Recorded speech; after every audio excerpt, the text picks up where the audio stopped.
En este caso vamos a ver un cliente, hombre, que nos visita porque está deprimido y un poco preocupado por su hija, porque tiene dos hermanos que han muerto. El hermano mayor fue asesinado y el segundo también murió ahogado recientemente. Entonces está como muy deprimido y muy preocupado porque, claro, son dos hermanos que han muerto, tanto el mayor como el menor. Él es el hijo intermedio. Y bueno, tiene una hija y le preocupa desde el punto de vista sistémico. Entonces le pedimos que escoja una figura para él, que como lo ves allí, y luego le pedimos que escoja otro para su hermano muerto también. Y aquí escoge uno para el hermano muerto. Siempre es importante revisar los vínculos con nuestros hermanos, porque todo lo que haya pasado con ellos obviamente nos une un amor muy intenso. Entonces en este caso es el hermano mayor que murió asesinado. Entraron a su casa a robar y murió asesinado. Luego le pedimos que escoja a otra figura para el último hermano que también murió, pero esta vez ahogado. A este cliente le llama poderosamente la atención que el día de la muerte del segundo hermano es el día del nacimiento del primero. Entonces realmente está preocupado por eso. Como vemos aquí, el hermano mayor se tira al suelo, por lo que el consultante nos visita es observar qué puede pasar también con su hija y qué puede pasar con él con respecto a esa situación. Entonces, bueno, aquí vamos a pedirle que escoja ahora una figura para su madre. Entonces aquí tenemos a la madre. Le preguntamos al cliente que cómo se siente la madre con respecto a la situación con los hijos y dice que la madre, bueno, lo lleva, de alguna manera le duele, pero lo lleva bastante bien. Ella siempre decía que sus hijos eran sus hombres. Entonces, ¿qué pasa? Que ahora dice que este hijo que le queda es el único hombre que le queda. Por eso es que eso que dice el cliente nos llama poderosamente la atención y por eso le pedimos que seleccione a la madre.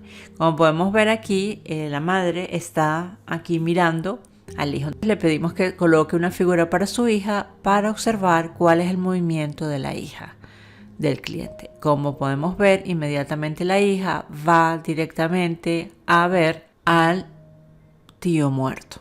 Y entonces, como podemos ver allí, hay una clara inclinación de que la hija está viendo a este tío muerto. Y entonces, obviamente, la preocupación que tenía el consultante es algo natural. Entonces, en este caso, le vamos a pedir que traiga al papá porque nos llama poderosamente la atención que la madre diga que él es su hombre y le preguntamos qué piensa la madre de su abuelo, ¿no? Del propio padre de la madre. Nos dice directamente que decía que era mejor que estuviera muerto antes de hablar con él. Entonces, como podemos ver aquí, la madre tiene una mala relación con su propio padre.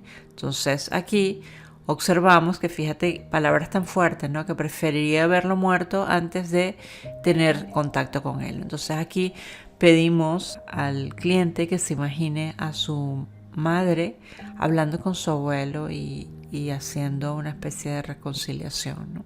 Como podemos ver aquí, la madre está discutiendo constantemente con el abuelo. Entonces, fíjate que esto, cuando empieza a discutir la madre allí, fíjate el movimiento que empieza a tomar el hijo, no es como que si algo también lo alara al suelo. Entonces aquí podemos ver que la implicación es la madre y el abuelo materno. Entonces aquí simplemente hay que hacer un trabajo profundo, que obviamente no te lo coloco aquí, pero se hace un trabajo profundo con el consultante. Se imagine viendo a la madre con el abuelo produciéndose esa reconciliación. Observamos cuando la madre honra al abuelo, la hija se voltea, la hija del cliente se voltea a ver a la abuela. Ya deja de tener atracción por el tío que ha muerto. Sin embargo, observamos ese balanceo todavía entre ambos, entre el cliente y su hija.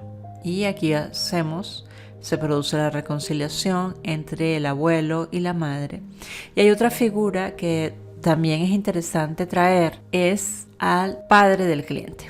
Como podemos ver aquí, la hija, cuando ocurre la reconciliación entre el abuelo y la madre, la hija se interesa por eso que está sucediendo. Y al interesarse por eso que está sucediendo, pues simplemente el cliente se va directamente al suelo a honrar a su madre y al abuelo y a eso que está sucediendo. Estas vinculaciones y todos estos embrollos que existen normalmente marcan profundamente a un cliente y por supuesto a sus hijos, y el cliente hace bien en ver esta situación en él mismo para que pueda su hija tener menos cargas. Le pedimos que seleccione una figura también ahora para el padre y a ver cuál es el movimiento con el padre y qué pasa con la hija cuando llega el propio padre, porque también dice que la madre tenía una mala relación con su propio padre y que a él le costaba mucho mirar con amor y con respeto a su propio padre. Entonces aquí observamos que también hay una vinculación y el mismo vínculo que existía entre la madre y su propio padre existía entre el cliente y su padre. Entonces, aquí obviamente este es un caso complejo y no todos los casos son así de complejos. En este observamos que se está repitiendo la misma historia. Y en este caso, los hombres de este sistema no tenían derecho a pertenecer. Cuando llega el padre del cliente, observamos que la hija entonces decide moverse. Observamos que ahora ve el padre y simplemente es como al reconciliarse el cliente también con su propio padre, después de ver al abuelo y a la madre reconciliarse, aquí pasa algo y entonces la niña, la hija del cliente, va a su lado. En estos casos a veces decimos también hubiera servido colocar también a la madre de la niña y a la niña junto a ella, porque la niña obviamente está mucho mejor allí en ese lugar. Como podemos ver, esto lo puedes hacer con nuestra plataforma constela.online.